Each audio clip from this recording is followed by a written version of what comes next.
Hi friends, இன்றைக்கி என்ன வீடியோனா நான் சண்டே ஸ்பெஷலாக சிக்கன் பிரியாணி தான் செய்ய போகிறேன். வாங்க எப்படி செய்கிறதுன்னு பார்க்கலாம். நான் பிரியாணி குக்கரில் தான் செய்ய போகிறேன். அடுப்பு பற்ற வச்சு குக்கரை வச்சுட்டு குக்கர் நல்லா சூடானதும் நமக்கு பிரியாணிக்கு தேவையான அளவு எண்ணெய் ஊற்றி எண்ணெய் சூடானதுக்கப்புறம் பட்டை, லவங்கம், பிரியாணி இலை, ஏலக்காய் எல்லாம் போட்டு நல்லா வதங்கணும். வதங்கி வந்ததுக்கப்புறம் நம்ம கட் பண்ணி வச்சுருக்க வெங்காயத்தையும் போட்டு நல்லா அது கூட சேர்த்து வதக்கணும். நல்லா ப்ரௌன் நிறமாக வெங்காயம் வதங்கி வரணும். நமக்கு ப்ரௌன் நிறமாகவும் வந்துருச்சு வெங்காயம் வதங்கி. நம்ம வீட்டிலையே அரைச்சி வச்சுருக்க இஞ்சி பூண்டு பேஸ்ட்டு நல்லா சேர்த்து நல்லா கிண்டி விட்டுக்கிட்டே இருக்கணும். அப்போ தான் இஞ்சி பூண்டோட பச்சை வாசனை வராது. நல்லா வதங்கினதுக்கப்புறம் கொத்தமல்லி, புதினா, பச்சை மிளகாய் போட்டு அதையும் நல்லாவே கிண்டி விடணும்.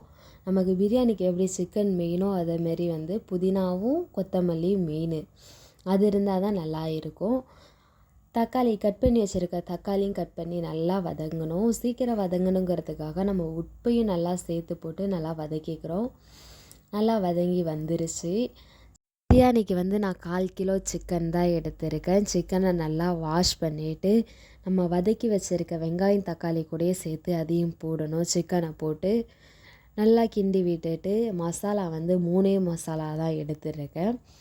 என்னென்ன மசாலானா கரம் மசாலா, மஞ்சத்தூள், தனி மிளகாத்தூள், இந்த 3 மசாலா தான் சேர்த்துருக்கேன். வேறு எந்த மசாலாவும் நான் ஆட் பண்ணலை. நல்லா கிண்டிகிட்டே இருக்கணும். அப்போ தான் நமக்கு பிரியாணி அடி பிடிக்காமல் இருக்கணும்.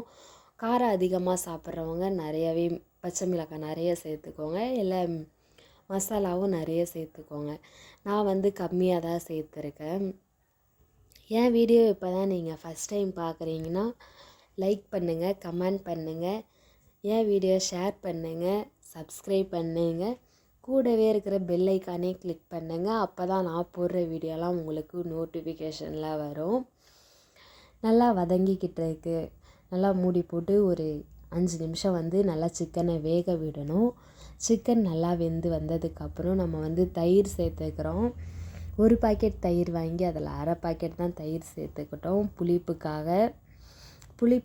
புளிப்பும் இருக்கும்.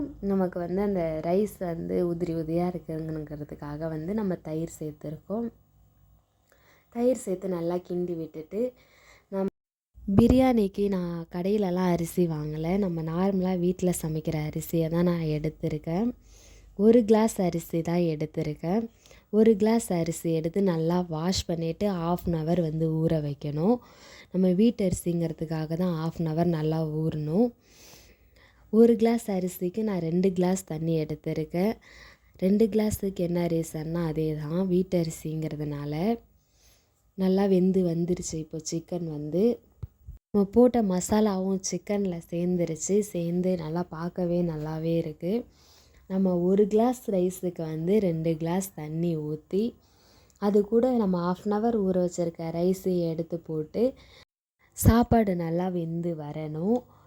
நான் நல்லா கொதிக்க விட்டுட்டு குக்கரில் விசிலை எடுத்து விசில் போடாமல் நார்மலாகவே குக்கரை மூடி வச்சேன். ஒரு 10 நிமிஷம் நல்லா மூடி வச்சு நல்லா வேக விட்டுட்டு ஓரளவு தண்ணி சுண்டினதுக்கப்புறம் நம்ம அடுப்பை சிம்மில் வச்சு தோசைக்கல் வச்சு நம்ம குக்கருக்கு விசிலை சேர்த்துட்டு நல்லா மூடி போட்டு ஒரு 10 நிமிஷம் நம்ம சிம்மிலே வச்சு வேக விடணும்.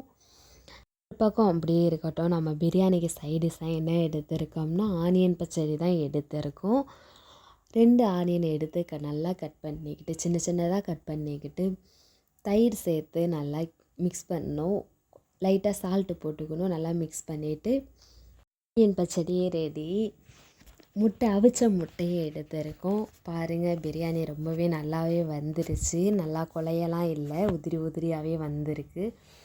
பிரியாணி டேஸ்ட்டு பண்ணி பார்த்தப்ப ரொம்பவே நல்லா இருந்துச்சு. நீங்களே ட்ரை பண்ணி பாருங்கள். பாய்.